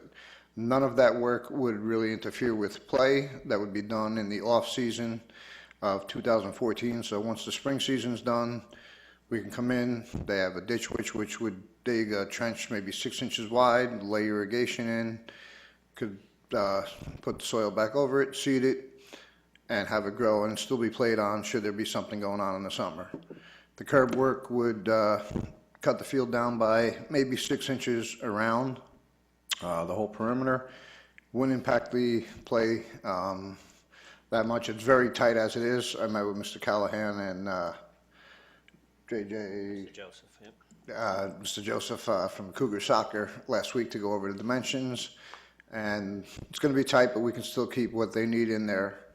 I think this plan is the most cost-effective and probably one of the better ways of doing it. We have established a plan going forward for all of our parks. The process of closing and resting a field to do maintenance is not quite the way we want to go in the future because of the resting of one field just adds more use on another field, which causes a never-ending cycle. So we've developed a new plan of irrigating and seeding twice a year on the fields, which can be played immediately after we're doing that work. The play will not have to stop for it. So we're looking for, I believe it was going to be $35,000 from the Open Space Trust Fund, unallocated funds to move this project along this year. After we have the meetings with the Rec Advisory and the Department of Public Works Subcommittee, we would then make the decisions on what we wanted to do for next year and then approach the Open Space Trust Fund for that funding. I guess the question is, if we were going to put irrigation in, shouldn't we make that decision now and do it right now? The funding doesn't permit for that, and that would take a lot longer to get that bid spec and wouldn't be ready to do for this fall. So you wouldn't be able to, you'd lose the season. You would lose this season at least, yes. And is there money in the budget for this? I reviewed last week with Ms. Leventhal and also Mr. Manning, and we got the report back that yes, there is funding and monies available that could cover this expense, yes. And I'm just sorry, just one other, you had some questions about the curbing. That sounds like it was worked out. As Mr. Burbank mentioned, Friday morning, we went over, we spent about an hour walking through everything, laying out the fields. I went over and I staked out all the spots where we currently set up the fields. Based on the way it lays out, Mr. Burbank explained that there could be some way, some maneuvering of the fields that, and also maneuvering of the curbing, the way it all falls out, that we would, again, it's always been tight, it would continue to be tight, but I think we'd be able to, again, with shifting a little bit, we'd still be able to fit the fields properly. I don't think with any big disruption on the field setups. And I know you can't speak about the 2014 budget, but do you think they would be able to find money in the Open Space Trust Fund to do the second phase of work? Based on not knowing the numbers today, I don't know that I have a complete answer for that. It was a proposal last year to support this funding, and it was up to the degree of almost $90,000 that was asked for to do the whole park. The committee a year ago was in favor of it as one of our line items. We withdrew it because of the fact that we were waiting to see from public funding.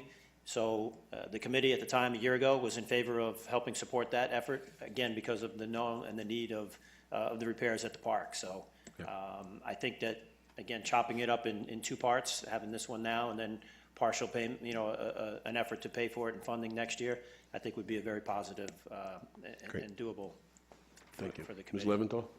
I would just like to go specifically into the numbers. The unallocated line in the budget has approximately $57,000 in it. You're asking for $35,000 to complete the project. You already have 10. Phase one, yes. Already have 10 for phase one. So that would leave $22,000 unallocated, and we also have $40,500 in the reserve fund. So what sits on totally free money, unencumbered, unspent, unallocated, comes as a final figure to $62,000. And I'm sorry, and next year's costs, the way you've outlined phase two, comes to $79,000. And we bring in about $308,000. And I took the report that Mr. Manning forwarded to me and Mr. Burbank's report and forwarded to all the members of the Open Space Trust Fund Committee.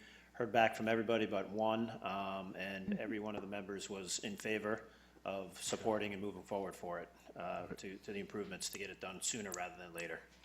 Mr. Ryan, you want to make a motion of some sort? Yeah, yes, I move that we go ahead with Mr. Burbank's plan as outlined and allocate the money from the Open Space Trust Fund. Second. Any discussion, any further discussion? Just to say, this is exactly what I asked for. This is perfect. Thank you very much. Thank you.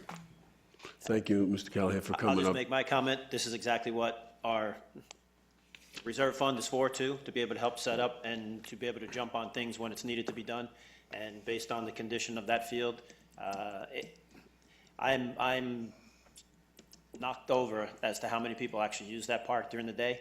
It's probably one of the more used parks, at least that I see. Even, I know we got the big park right in Memorial Park, but there are so many people walking that It's a little path. neighborhood vest park at the. It's such a vibrant area that it definitely needs the attention sooner rather than later. Yeah, we don't have a lot of green space in that area. No. Yep, so.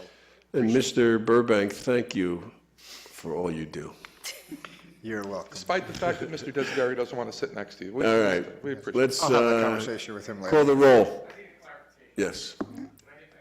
Yes. Oh, you can have my seat. I'm not sure I want to sit next to you now. This is a resolution to allocate monies from the Open Space Trust Fund. Correct. Okay. Okay, for this project, and the number Correct. is? The line, the figure is $35,000. Would be up to. We've already allocated, how much, 12? 10,000. 10,000. So this would be up to another 35. Not to exceed 35? Okay. And I suggest that Mr. Manning and Mr. Freslone would give you the line that it would come from. Mr. Manning, do you think that's enough, up to 35? Well, he has 12, he said, right? 10. Eric? I have 10,000 currently now. 10,000 plus 35 is 45, and you felt that the project would be covered? Yes. I Okay, left, up to 35. Approximately 2,500 in for overruns. But Okay. All right, I got All right, so the motion made by Mr. Ryan and seconded by Ms. Leventhal is to move ahead with the Board and Park Plan and allocate up to $35,000 or no more than $35,000 from the current open space trust fund account. It's been moved and seconded. Please call the roll. Mr. Brownlee? Yes. Mrs. Larrier? Yes. Mr. Leventhal? Yes. Mr. Ryan? Yes. Mayor DeLuca? Yes. Okay, thank you very much. Thank you. Okay, we are going to move to the consent agenda. Can we get a motion? So moved. Second. Any discussion? Please call the roll. Brownlee? Yes. Mrs. Larrier? Yes. Mr. Leventhal? Yes. Mr. Ryan? Yes. Mayor DeLuca? Yes, thank you. We're on item number 10. It's public comment, our second public comment. Is there anyone who would like to address the Township Committee? Please just state your name and address again for the record. John Harvey at Inwood Place, and I just had a question about the property you were discussing earlier, the one that's tied up in the EPA situation, the liens and stuff. Is there any environmental risk to neighbors, to the community, to the watershed as a result of what's there? No. No.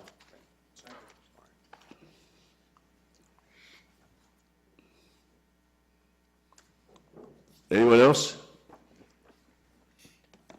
Okay, we'll close that second public comment. We received Construction Code Official Report for June 2013.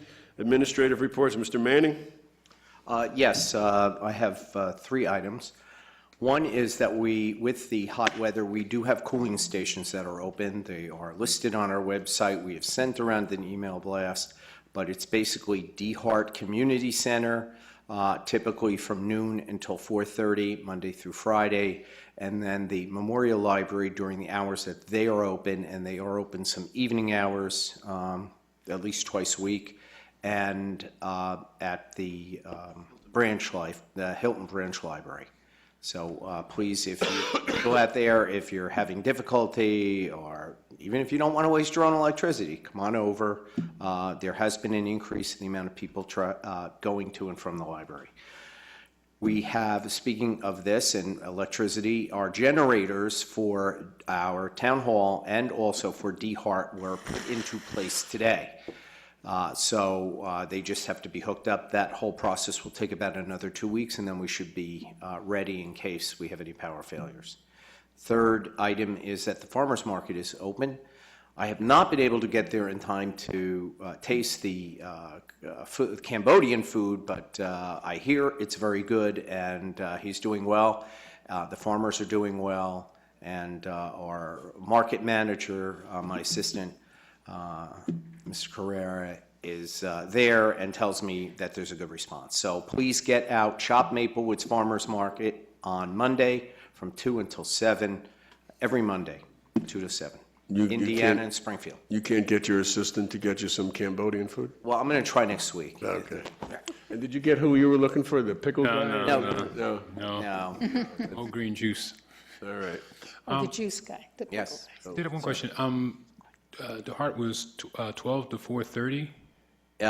Noon until 4:30, yes. I'm trying to think, is the building open greater hours than that normally, or? Yes, it is. We have summer camp going on, pretty much. why So, yes, there are things, and they have scheduled. So the area that they have for the, what was used to be the senior drop-in center is the area. Now, obviously, if someone comes in there are chairs all around, but we're saying that they would be most comfortable between noon and 4:30. Okay, I'm just trying to understand that, Right. that's all. Thank you. Sure. Anyone else? Anything else for Mr. Manning? Mr. Desiderio? The only thing, Mayor, is that the engineering department, Mr. Malavasi, has sent me a ordinance to work on with regard to permit parking for Villa, is it Villa Terrace? Villa Terrace. Okay, so you should have that for August 6th meeting. Good. Great. All right? Good, thank you.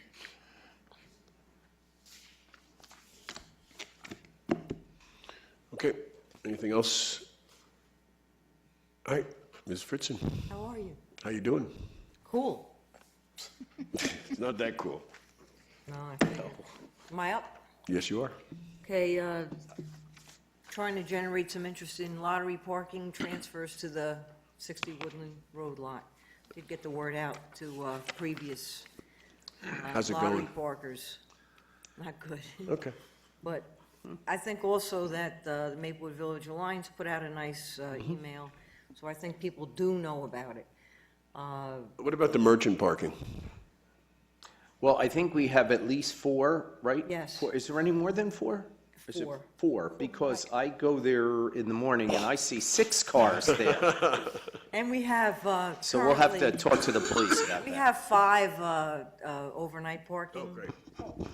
So that helped Oh, a maybe that's business for the overnight and a resident.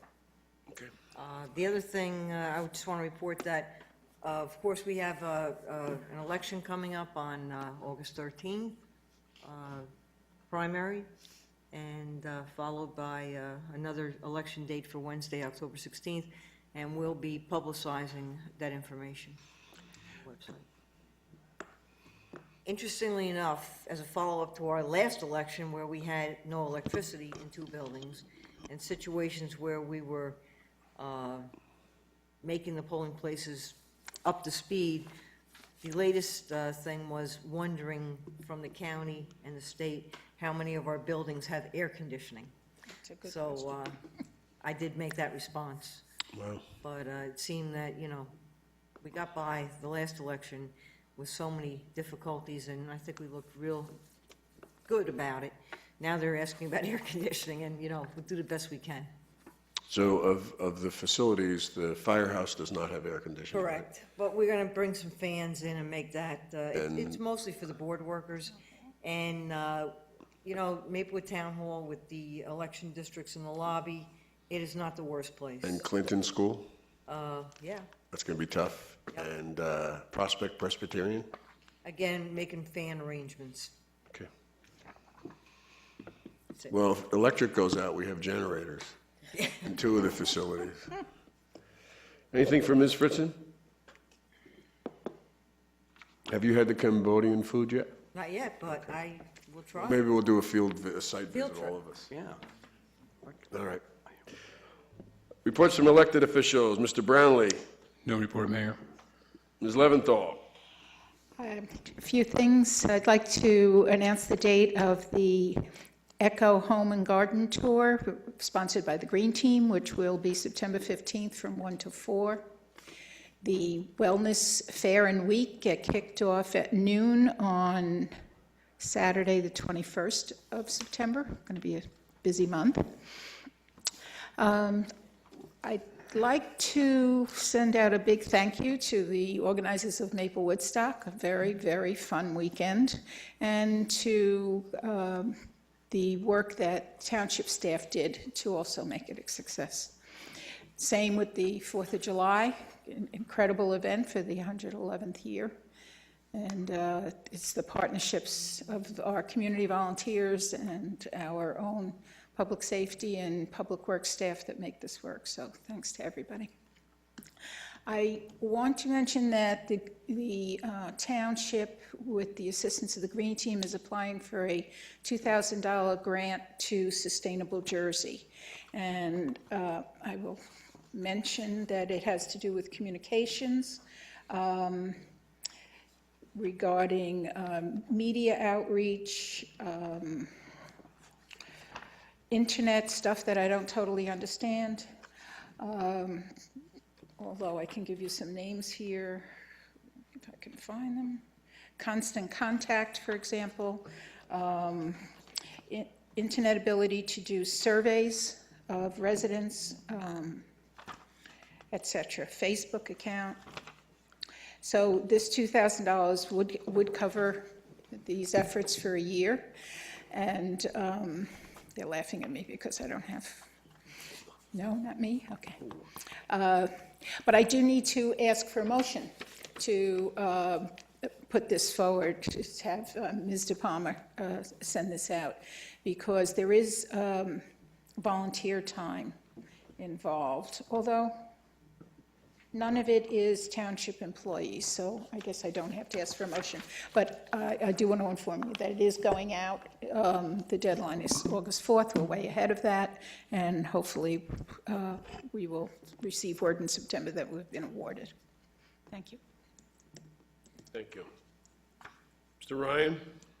Mayor, I had a long list of things from the Planning and Engineering Committee meeting, almost all of which have already been discussed. So I Great. only have one item left, which is that we had a discussion at the P&E meeting about traffic calming on Brook Lane, which is a short, narrow street.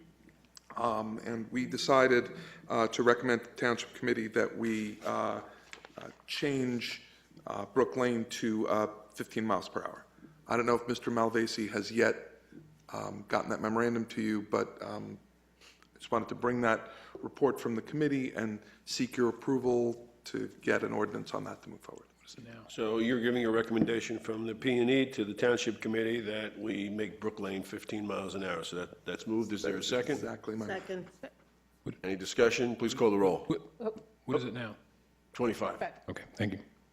On good days. Mr. Brownlee? Yes. Mrs. Larrier? Yes. Ms. Leventhal? Yes. Mr. Ryan? Yes.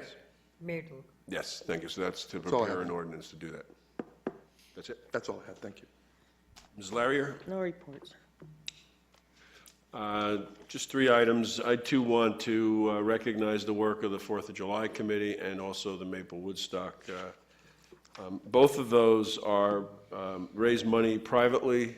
The town certainly is a partner, but the fireworks cost, the circus cost at 4th of July, the prizes for the kids, the whole organization of the races, the parade in the morning, that's all covered by the 4th of July fundraising, which primarily comes from purchasing those $10 tickets.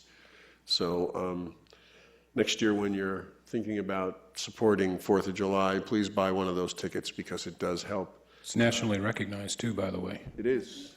Top 10, right? Top, We yes. were number Yeah. 9, I think. Number 9. we were. 7. Yeah. Yeah. 7. 7? 7 Seven. or 9? Not to mention that if we were in the town hall, we could point to the mural that's right to your left shoulder that has the 4th of July mural. And it looks that just we've like been us. able to continue. It looks a little more diverse than but yes. But it still has the circus and it has the races and everything in the parade and all that. So we do want to thank them, and that's really a very good example of a public-private partnership. This Saturday is Talk to the Township Committee. The township will be in front of the post office from 9 to 12. Some of us will not be there, but we trust the rest of you to hold the fort. And the last thing is, Mr. Desiderio, we are on schedule to receive by the end of the month the redevelopment study for the PSE&G property on Boyden Avenue. That then needs to be referred to the planning board. So if we receive that by our August, whatever meeting that is, 6th, then we can refer it to the planning board, and I will be talking to Mr. Carlson about whether they're going to be able to schedule a special meeting or it wouldn't come up until September. You may be persona non grata if you request a special meeting in August. In August, right? We'll have to have. They generally don't meet in August. Yeah, and I guess it would be hard because this is going to be a public hearing, so we'll probably have to push it off to the September meeting. And it's also the regularly scheduled meetings election night anyway. That might be a problem. Yeah, so what we'll do is, we'll put it on the agenda for the 6th of August, just that we received it, and then we'll forward it over to the planning board and ask them to hear it on September 10th. Hopefully then they'll be able to give us a recommendation that would come back on September 17th. Should we introduce it at the first meeting in August or the first meeting in September? Well, why don't you find out, I think he told me, Greigel told me it's a resolution, it's not an ordinance. Okay. Because it's a finding of. Yeah, because it's not, the- you're not adopting it. You're not adopting a plan, it's just an area. View it, right. Right. Great. Okay? That's it. Anything else? Move to adjourn. All right, we're going to, there's a motion, is there a second to adjourn? Second. And we'll meet again on August 6th. All in favor of adjourning? Aye. All opposed? Second the motion to adjourn. We'll see you August 6th right here in the cool confines of the Police and Court Building. Cesar, did you just